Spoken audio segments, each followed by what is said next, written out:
제임스 에인절이라는 사람이 있는데 이 사람은 미국의 심리학자이자 교육자인데 이분은 예일 대학교 총장과 미시간 대학교의 총장을 역임했습니다. 보통 이 대학의 총장 자리는 상황에 따라 민감한 자리고 또 엄청난 외압을 받기 때문에 오래 유임한다는 것은 쉬운 일이 아닙니다. 그러나 에인절은 직원들과 학생들의 요구사항을 잘 조율시켜서 모두를 만족시키면서 학교를 운영했습니다.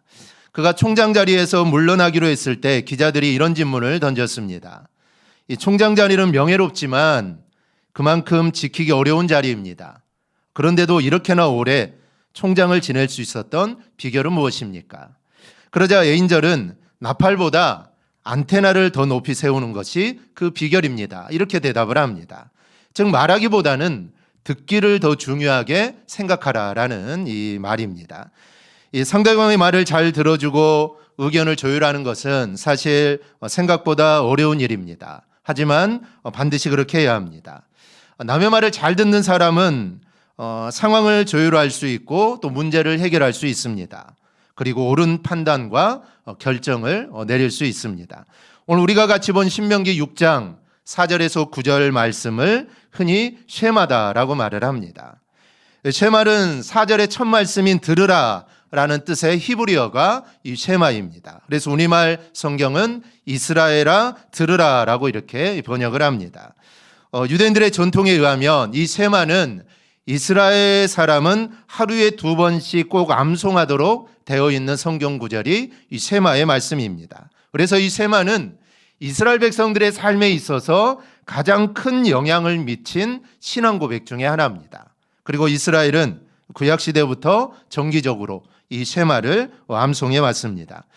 이스라엘에는 이 정통 유대인이라고 불리는 하렛이라는 이 사람들이 있습니다. 아마 영상이나 이 사진을 통해 이스라엘을 소개하는 모습을 통해 여러분 아마 종종 봤을 텐데 머리에 수염을 기르고 까만 모자와 까만 옷을 입고 다니는 사람들을 이 하렛이라고 부릅니다. 이들은 토라, 즉 구약 성경을 있는 그대로 믿고 토라에 적혀 있는 대로 생활하는 극보수주의 유대교 종파 중에 하나입니다. 이 사람들은 이스라엘 인구 약 900만 중에 약 122만 정도에 해당하는 종파입니다. 이스라엘은 군 복무가 의무화되어 있습니다. 남자뿐만 아니라 여자도 군 생활을 해야 되죠. 우리나라야 군 생활이 이제 많이 줄어들어서 1년 6개월 정도 하지만 이스라엘은 36개월입니다. 전에는 32개월이었는데 이 하마스와 전쟁을 통해 군 생활이 36개월로 이게 늘어나게 됩니다. 그래서 남자든 여자는 누구나 군 생활을 해야 되죠. 그런데 이들은 군 복무를 거부합니다. 그들은 군에 들어가지 않죠. 이스라엘의 900만 중에 100만이 넘는 숫자가 이 하렛인데 이들이 군 생활을 거부하니까 이게 큰 사회적인 문제가 되기도 합니다. 하지만 이스라엘은 이들의 군 생활을 강요하지 않습니다. 그래서 이들은 군 생활을 하지 않죠. 그래도 그냥 내버려 둡니다. 왜냐하면 과거로부터 그들이 해왔던 일들이 있기 때문에 그것들을 지금도 인정해 주는 것이죠. 그래서 이들은 늘 하나님의 말씀, 그 하나님 말씀대로 살려고 노력하고 그래서 이 쉐마 말씀을 그들은 항상 몸에 지니고 다닙니다. 그래서 그들이 사는 집의 출입문에는 본문 말씀이 적혀 있는 양피지나 그 구절을 담고 있는 통인 메주자라는 게 이 기둥에 고정되어 있습니다. 그래서 그들은 문을 지날 때마다 하나님 말씀이 담긴 메주자의 입을 맞추고 그 말씀을 늘 마음에 새깁니다. 그리고 메주자와 함께 유대인들에게는 말씀이 새겨진 이 테필이라는 것이 있습니다. 이들은 그 상자를 늘 자신의 손목에 메고 또 이마에 붙이면서 본문의 말씀을 기억하면서 늘 되새깁니다. 그들이 이렇게 하는 이유가 있습니다. 4절 말씀 쉐마 들으라, 즉 하나님이 너희 우리에게 들으라라고 했기 때문에 그들은 그 말씀을 듣고 늘 경청하기 위해서 그렇게 따르기 위해서 그들은 이렇게 사는 것입니다. 사실 이거는 유대인 정통 유대교인뿐만 아니라 우리들에게도 똑같이 해당되는 말씀입니다. 사실 오늘 우리는 말씀을 듣기 위해 나왔습니다. 그것도 그 말씀은 세상의 언어가 아니라 우리는 하나님의 말씀을 듣기 위해 왔습니다. 그러면 여러분, 말씀을 잘 들어야 합니다. 여러분 중에 누가 억지로 교회 가자고 해서 억지로 끌려온 분은 아마 없을 겁니다. 만약에 끌려왔다면 말씀을 잘 듣지 않아도 되지만 우리 스스로 하나님을 사랑하는 마음으로 또 말씀을 사모하는 마음으로 우리가 주의 전에 왔기 때문에 우리는 말씀을 잘 들어야 합니다. 왔는데 말씀을 잘 듣지 않고 간다.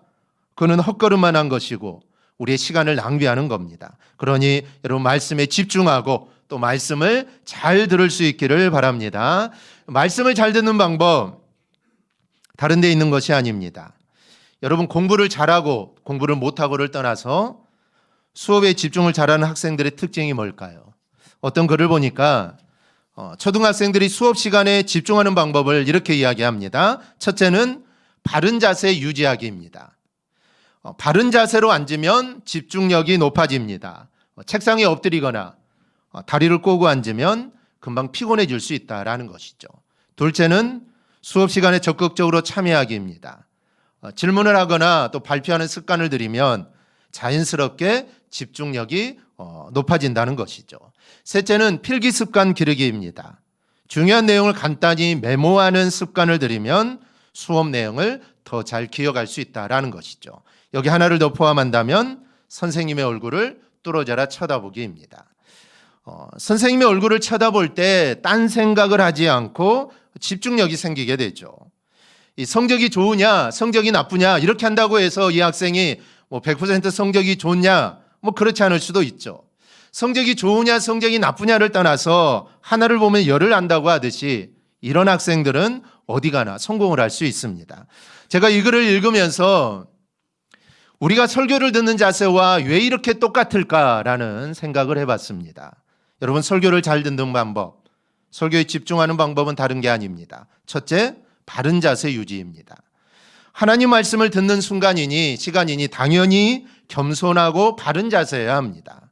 만왕의 왕이신 하나님 앞에 서 있는데 우리의 모습이 바르지 못한다면 사실 그것은 문제입니다.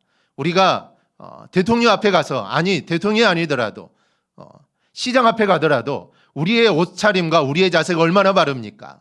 그 앞에서 자세가 흐트러지면 안 되겠죠. 그런데 만왕의 왕이신 하나님 앞에 나와서 하나님 말씀을 듣는 우리의 자세가 흐트러져 있다면 사실 이거는 큰 문제입니다. 그러니 여러분 내가 어떤 모습으로 하나님의 말씀을 듣는지 한번 잘 생각해 보시기 바랍니다. 둘째는 적극적으로 참여하기입니다. 이 설교를 듣다 보면 설교자가 아멘을 원하는 말씀이 있고 또 가끔 질문을 하죠. 그럴 때 아멘하고 질문에 잘 참여해야 합니다. 셋째는 필기해야 합니다. 중요한 내용이나 감동이 되는 말씀이 있으면 기록해 두어야 합니다. 물론 기록해 둔다고 해서 다음에 또 보지는 않죠. 하지만 내 귀로 듣고 한번 끝내는 것보다는 한번 듣고 기록하게 되면 그 말씀을 조금 더 오랫동안 우리가 기억할 수 있게 됩니다. 그래서 중요한 말씀들은 기록해 두는 습관들이 필요합니다. 넷째는 설교자를 뚫어져라 쳐다보기입니다. 저를 한번 보시기 바랍니다. 저를 한번 보세요. 이게 설교를 잘 듣는 방법입니다. 다른 것을 보면 딴 생각이 들죠. 그러다 보면 말씀에 절대로 여러분 집중할 수 없습니다. 설교자에게 집중할 때 그 말씀이 내 말씀이 될 줄 믿습니다. 설교는 말씀의 선포이긴 하지만 사실 설교는 설교자와 성도 간에 공감하는 시간입니다. 여러분 성도가 없으면 사실 설교자는 필요 없습니다.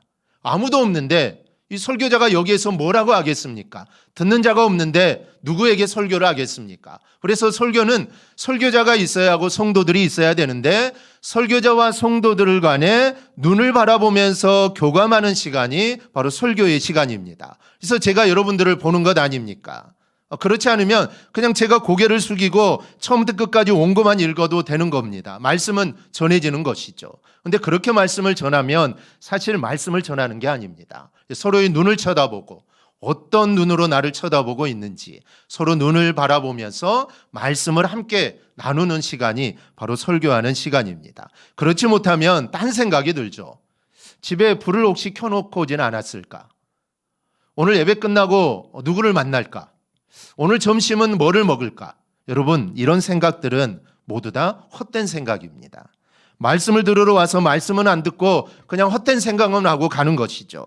하나님은 우리에게 말씀을 들으라고 하는데 우리가 이런 자세가 있어야 말씀이 들려지게 됩니다. 그렇지 않으면 여러분 말씀이 안 들립니다. 들어도 마음에 와닿지 않고 한쪽 귀로 다 흘러버리게 되죠. 그러니 이 시간 나에게 들으라고 말씀하시는 하나님의 말씀을 듣기를 소망합니다. 여러분 집중해서 듣고 또한 마음으로 받아야 합니다. 사실 오늘 이 한 시간의 말씀이 나를 어떻게 변화시킬지 사실 아무도 모릅니다.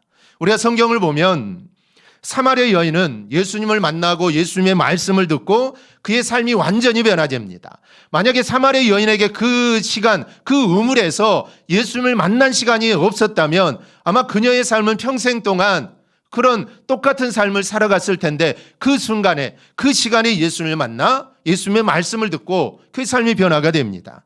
12년 동안 혈루증으로 앓았던 이 여인 예수님을 만나고 그의 삶이 완전히 변화되죠. 성경에 예수님을 만나고 그 말씀을 듣고 변화되지 않는 사람은 성경에 단 한 명도 없습니다. 하나님 말씀을 들을 때, 하나님 말씀, 주님의 말씀을 들을 때 그들의 삶이 변화됐다라는 것이죠. 바로 이 시간이 오늘 성경에 나오는 그 사람들이 만났던 그 주님을 만나고 또 우리의 삶이 변화되는 그런 귀한 시간이 되기를 축복합니다. 그래서 우리는 말씀을 잘 들어야 합니다. 말씀을 잘 새겨야 한다는 것이죠. 이 말씀이 나를 살리고 또 가정을 살리고 교회를 살리는 복된 말씀이 될 줄 믿습니다. 그러니 말씀을 잘 들어야 합니다.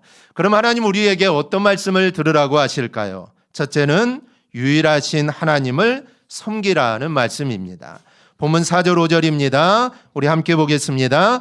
이스라엘아 들으라. 우리 하나님 여호와는 오직 유일한 여호와이시니 너는 마음을 다하고 뜻을 다하고 힘을 다하여 내 하나님 여호와를 사랑하라. 아멘. 성경은 하나님이 유일하신 하나님이다라고 하십니다. 신은 오직 하나님 한 분밖에 없다라는 것이죠. 여호수아 2장 11절에서 라합은 이렇게 고백합니다.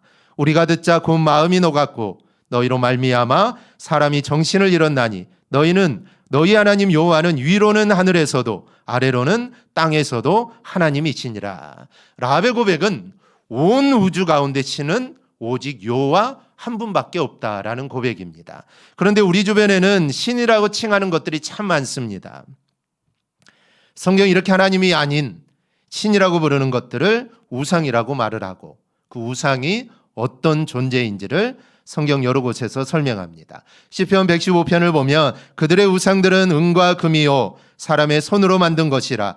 입이 있어도 말하지 못하며 눈이 있어도 보지 못하며 귀가 있어도 듣지 못하며 코가 있어도 냄새 맡지 못하며 손이 있어도 만지지 못하며 발이 있어도 걷지 못하며 목구멍이 있어도 작은 소리조차 내지 못하느니라. 즉 하나님 외에 모든 신은 사람의 손으로 만든 겁니다. 사람이 만들었으니 말하지도 못하고 듣지도 못합니다. 그러니까 그런 신들은 아무런 영향력을 미칠 수 없다라는 것이죠. 그러니 그런 우상에게 빌고 우상을 섬기는 자는 사실 정말 어리석은 사람입니다. 내가 만들어 놓고 내 손으로 만들어 놓고 거기에 그것이 나에게 복을 달라고 빌고 있으니 이것만큼 어리석은 사람이 이 세상에 어디가 있겠습니까? 그런데 요즘은 기독교 신앙에 더 큰 적이 있는데 그게 바로 종교다원주의입니다. 종교다원주의의 사상의 대표자라고 할 수 있는 이 존 히금 말하기를 산 정상으로 올라가는 길은 여러 가지가 있는 것처럼 영생이나 구원을 얻는데도 여러 길이 있는데 이 세상에 있는 모든 종교가 그 길 중에 하나이다. 그리고 모든 종교가 동일한 가치를 가지고 있다라고 이렇게 말을 합니다. 예를 들면 여러분 우리는 서울에 사니까 부산으로 간다고 하십시다. 서울에서 부산으로 가는 길은 비행기를 타도 갈 수도 있고 아니면 기차를 타도 갈 수도 있고 아니면 내가 자동차거용을 직접 운전해서 부산까지 갈 수도 있습니다. 이 방향도 여러 가지죠. 서울에서 갈 수도 있고 아니면 강원도에서 갈 수도 있고 아니면 인천에서도 갈 수 있고 가는 길도 여러 가지고 가는 출발점도 여러 군데입니다. 마찬가지로 이 세상에 있는 모든 종교는 동일한 가치를 가지고 있어서 모든 종교는 다 영생을 잇는 하나의 길이 있다라고 합니다. 그래서 어느 종교를 믿어도 구원을 얻을 수 있기 때문에 종교 간의 대화를 해야 하고 서로 인정해야 한다라고 그들은 주장을 합니다. 이러한 주장에 사람들은 어떻게 생각할까요? 긍정적으로 생각합니다. 야, 참 통이 크다. 보통 종교들은 자기만 믿어야 된다고 하는데 참 통이 크다. 그리고 참 포용력이 있다라고 말을 합니다. 그러나 성경은 우리에게 단호하게 말합니다. 4절입니다.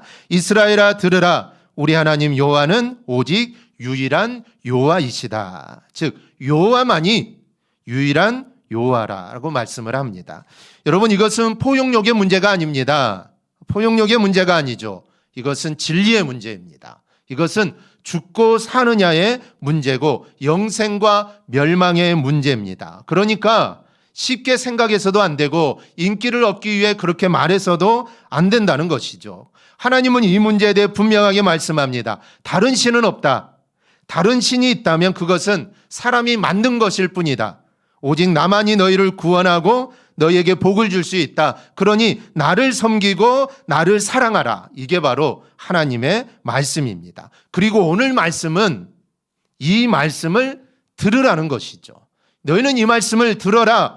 이스라엘, 즉 다른 신은 없고 오직 하나님만이 유일한 하나님이니까 그 하나님만을 섬기고 사랑하라. 이것을 들으라라는 게 오늘 하나님의 말씀입니다. 이것은 우리도 동일합니다. 우리도 이 말씀을 들어야 합니다. 우리 한번 따라해 봅시다. 다른 신은 없다. 그러니 오직 하나님만 사랑하고 섬겨라.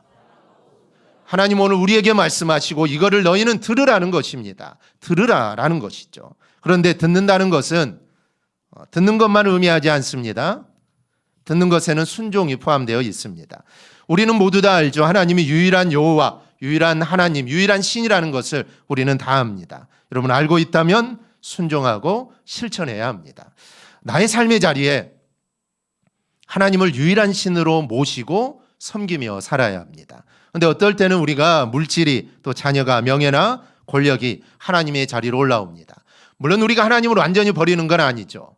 버리는 건 아니지만 잠시 하나님을 옆으로 밀어놓습니다. 하나님 지금은 좀 바쁘고 지금은 좀 급박한 상황이니까 하나님 조금만 옆에 계시다가 좀 시간이 되냐면 제가 하나님을 다시 중앙으로 모시겠습니다. 그리고 그 자리에 물질을 아니면 명예나 권력을 그 자리에 잠깐 올려놓습니다. 그런데 하나님은 그렇게 살지 말라는 것이죠. 오직 여호와만이 어떤 상황 속에서도 어떠한 일을 만나도 유일한 하나님이라는 겁니다. 세상의 물질이, 세상의 권력이 하나님이 아니라는 것이죠. 그리고 이 소리에 너희는 귀를 기울이라라는 것입니다.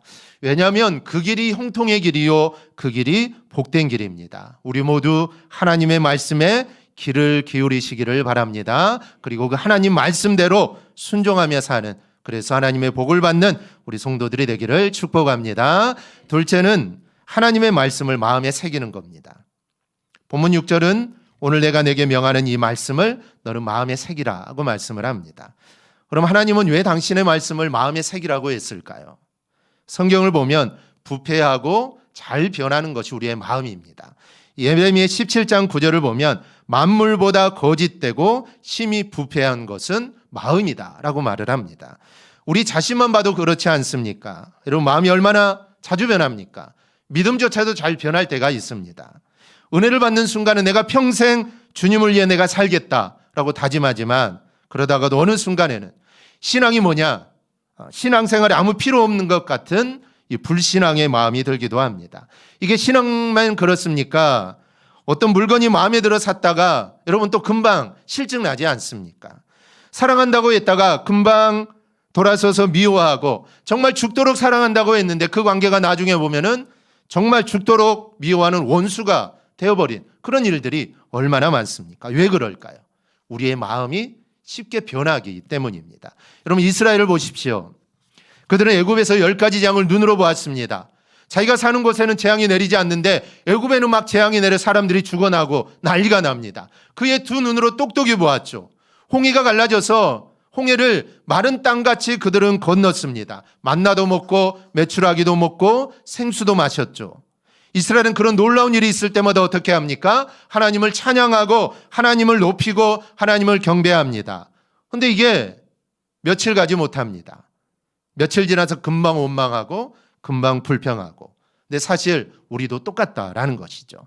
이렇게 이스라엘이나 우리의 마음이 잘 변합니다. 그래서 하나님은 말씀을 다른 곳에 새기지 말고 네 마음에 새기라는 것이죠. 그러면 말씀을 어떻게 마음에 새길 수 있을까요? 우리의 마음이 돌도 아니고, 돌이면은 돌에 새겨놓으면 잘 없어지지 않을 텐데 돌도 아닌데 어떻게 말씀을 새길 수 있을까요? 그 새기는 방법을 하나님이 가르쳐 주시는데 7절에서 9절에 나옵니다. 말씀을 자녀들에게 가르치고 집에 있을 때나 길을 갈 때나 잠자리에 들 때나 아침에 일어날 때나 말씀을 항상 이야기하라는 겁니다. 또 말씀을 손에 메어 달고 이마에 붙여 항상 생각하라는 것이죠. 그리고 집 문기둥과 문에 그 말씀을 기록하여 늘 묵상하라는 것입니다. 그렇게 하며 살라라는 것이죠. 그런 말씀을 늘 읽으며 늘 기억하며 살겠죠. 우리 1층에 그리고 2층 입구에 그리고 엘리베이터에 말씀이 적어져 있습니다. 한 달에 한 번씩 바뀌죠. 한 달에 한 번씩 바뀌는데 사실 그 말씀을 외우라고 붙여놓은 것이기도 하지만 사실 외우는 것보다는 엘리베이터에 탈 때 아니면 1층 엘리베이터 앞에 기다릴 때 아니면 2층 본당으로 들어올 때 그 말씀을 한 번씩 읽어보라는 것입니다. 그래서 늘 말씀을 읽고 말씀을 생활하는 것이죠. 마치 이스라엘 백성들이 그 말씀을 문기둥에 붙여놓고 손목에 차고 이마에 붙이는 것 똑같습니다. 그래서 계속해서 보라는 것이죠. 그렇게 보라는 겁니다. 집에서도 여러분 그렇게 보세요. 문 앞에도 붙여놓고 아니면 화장대 앞에도 붙여놓고 책상 앞에도 붙여놓고 그러면 거기 앉을 때마다 그 말씀을 한 번씩 읽을 것 아닙니까? 없으면 생각이 안 나고 읽지 않겠지만 그 앞에 붙어져 있으니 한 번씩 보는 거 아닙니까? 그렇게 해서 늘 말씀을 늘 생각하고 늘 묵상하라는 것이죠. 이게 바로 말씀을 내 마음에 새기는 것입니다. 이렇게 말씀드리면 어렵지만 아주 간단한 방법이 있습니다. 돈을 생각하듯이 말씀을 생각하면 간단합니다. 사실 물질이 돈이고 돈이 물질인데 물질이라고 말하면 좀 더 얌전하지만 돈이라 하겠습니다. 이 돈은 사람들이 최고로 생각하는 게 이 돈입니다. 그래서 사람들이 돈을 얼마나 귀하게 생각하는지 성경이 하나님과 견주일 만한 것으로 성경이 말하는 게 바로 이 돈입니다. 그래서 예수님께서도 너희가 하나님과 재물을 겸하여 섬기지 못할 거다. 주님이 이렇게 말씀하시는 것은 사람들이 그만큼 재물, 이 물질, 돈을 귀하게 생각한다는 것이죠. 그래서 재물과 하나님을 동시에 절대로 섬길 수 없다. 우린 섬길 수 있다고 생각하죠. 하나님도 섬기고 물질이야 내가 갖고 있는 것이니 할 수 있다라 하지만 주님은 너희는 그럴 수 없다라는 것입니다. 즉 하나님과 견주일 수 있는 게 물질이라는 것이죠. 우상이 아닙니다. 하나님과 견주일 만한 것은 물질, 돈이라는 것이죠. 하나님이 사람들이 나보다 돈을 더 사랑하면 어떨까? 하나님이 그렇게 생각하는 것이 물질이요 돈이라는 것입니다. 사람들은 돈으로 무엇이든지 할 수 있다라고 생각을 하죠. 그래서 돈을 가지려고 예를 씁니다. 그래서 늘 돈을 생각하죠. 늘 물질을 생각하고 늘 재물을 생각하고 내가 어떻게 하면 내 물질을 늘릴 수 있을까? 어떻게 하면 돈을 더 많이 벌 수 있을까? 어떻게 하면 더 큰 아파트로 이사 갈 수 있을까? 더 많은 것들을 내가 가질 수 있을까? 사실은 모든 것들이 돈이요 물질이요 재물입니다. 즉 사람들은 늘 그것을 생각하면서 살아가는 것이죠. 사실 늘 돈을 생각하는 건 아닙니다. 그런데 결론은 돈이고 물질입니다. 우리가 살아가는 이유가 거기에 있다라는 것이죠. 그래서 말씀을 마음에 새기려면 마치 돈을 생각하듯이 말씀을 생각하면 그게 마음에 새겨진다라는 것입니다. 이스라엘 사람들은 집에 있을 때나 길을 갈 때나 잠자리에 들 때나 아침에 일어날 때나 늘 말씀을 항상 이야기합니다. 즉 이스라엘 유대인의 어머니들은 아이들을 품에 안고 늘 성경 이야기를 해주죠. 늘 하나님 말씀을 들려줍니다. 늘 그렇게 살아간다는 것이죠. 말씀을 손에 메고 이마에 항상 메고 다니는 것은 그 말씀을 따르기 위해 그 말씀대로 살기 위해 그리고 출입물에 메주자를 붙이고 팔에 테필린을 찼습니다. 그런데 문제가 있습니다. 이게 형식이 되고 만 것이죠. 그래서 주님께 책망을 받는 겁니다. 하나님 말씀을 늘 기억하라고 이렇게 해도 실제로는 하나님 말씀을 생각하지 않는다는 것이죠. 처음에는 열심히 했겠죠. 집에 들어갈 때 입을 맞추고 말씀을 묵상하고 하지만 이걸 하다 보니까 형식이 되어서 그냥 지나쳐 버립니다. 손목 위에 안에 들어가 있는 게 뭔지도 모릅니다. 왜냐하면 한 번도 열어보지 않았기 때문이죠. 이게 형시가 되어버렸죠. 그래서 주님께 책망을 받습니다. 그래서 말씀드린 것이 돈만큼만, 물질만큼만 말씀을 생각하라는 것인데 사실 그것도 잘 되지 않습니다. 쉽지 않다는 것이죠. 그래서 노력이 필요한 것입니다. 여러분, 노력하지 않고는 되지 않습니다. 노력해야 합니다. 그러면 말씀이 여러분의 마음에 새겨지게 될 줄 믿습니다. 셋째로 우리가 들어야 할 말씀은 자녀들에게 하나님 말씀을 가르치라는 겁니다. 본문 7절과 9절에 보면 자녀들에게 하나님 말씀을 가르치라고 합니다. 근데 이게 쉬운 일이 아니죠. 나도 하나님의 말씀을 듣고 말씀을 배우는 게 쉽지 않은데 그걸 자녀들에게까지 가르치는 거 쉬운 일이 아닙니다. 그러기에 제일 좋은 방법이 있죠. 자녀들을 부지런히 교회로 보내는 겁니다. 그래서 부지런히 자녀들을 교회로 보내면 됩니다. 성도들은 우선적으로 내 자녀에게 말씀을 가르쳐야 합니다. 자녀들에게 하나님 말씀을 부지런히 듣고 또 말씀을 가르치면 하나님의 사람이 됩니다. 하나님 말씀을 가르치지 않으면 절대로 말씀이 그 마음에 새겨질 수가 없습니다. 로마서 10장 17절은 믿음은 들음에서 나며 들음은 그리스도의 말씀으로 말미암느니라고 합니다. 말씀을 듣지 않고는 여러분 절대로 믿음이 생기지 않습니다. 믿음이 자라지도 않죠. 그러면 당연히 구원받는 일도 일어날 수가 없습니다.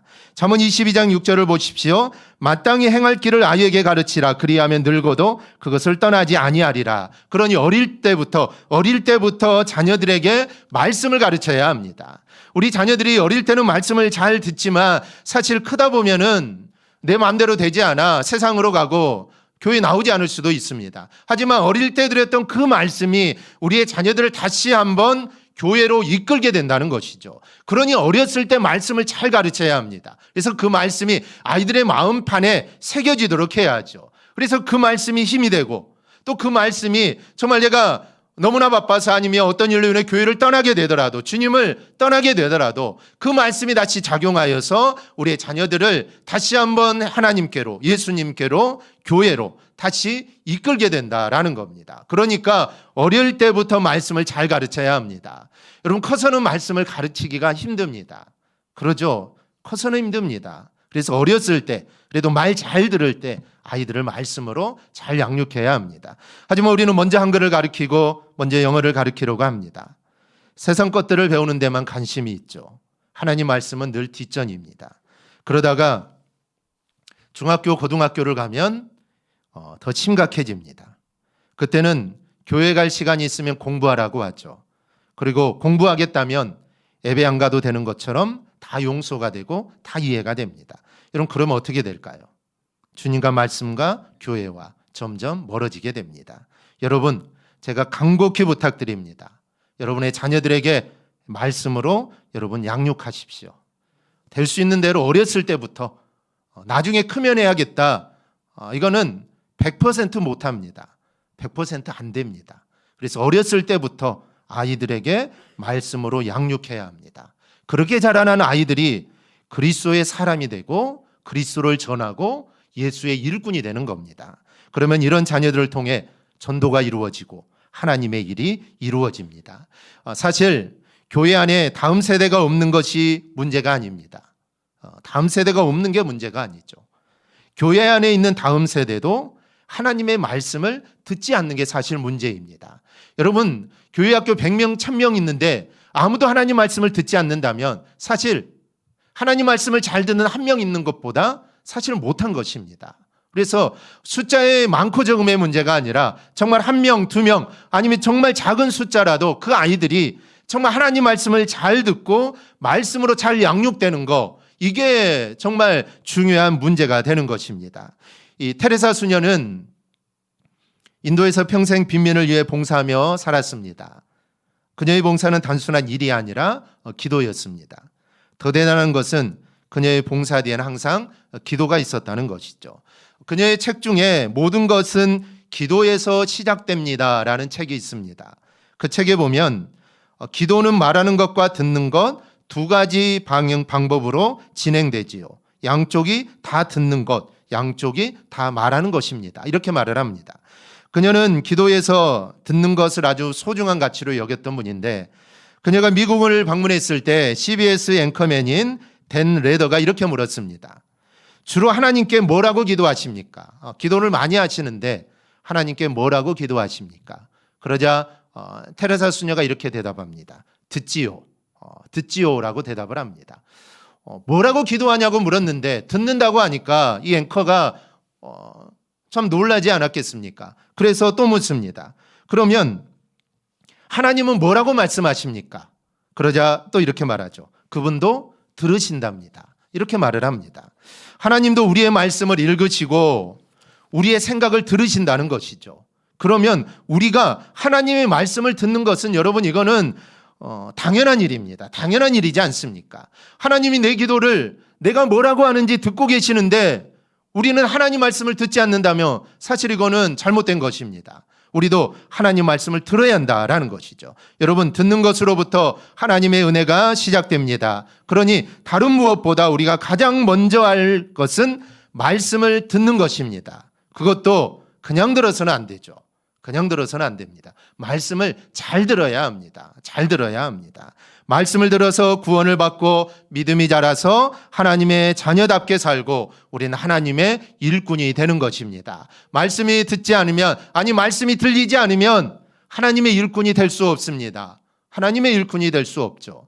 목회자나 선교사들, 선교사님들 하나님 말씀을 잘 듣지 않고 목사가 되고 선교사가 될 수 있을까요? 그렇지 않습니다. 하나님 말씀을 잘 들었기 때문에 하나님 말씀을 잘 듣고 정말 그 말씀이 나에게 주시는 말씀임을 그들은 깨달았기 때문에 목회자가 되는 것이고 해외로 나가 선교사가 되는 것입니다. 말씀을 겉으로 들었다면 목사가 되지 않았겠죠. 선교사가 될 수도 없습니다. 그래서 말씀을 잘 들어야 하나님의 일꾼이 되는 것입니다. 그래서 말씀이 들려질 때 우리는 말씀을 잘 들어야 합니다. 여러분 다른 것으로 시작되지 않습니다. 말씀을 잘 듣는 것으로부터 시작이 됩니다. 그러니 오늘 설교 제목처럼 하나님의 말씀을 잘 듣는 여러분이 될 수 있기를 바랍니다. 그리고 말씀을 잘 들어서 말씀의 은혜로 매 순간 살아가기를 주님의 이름으로 축원합니다. 아멘. 기도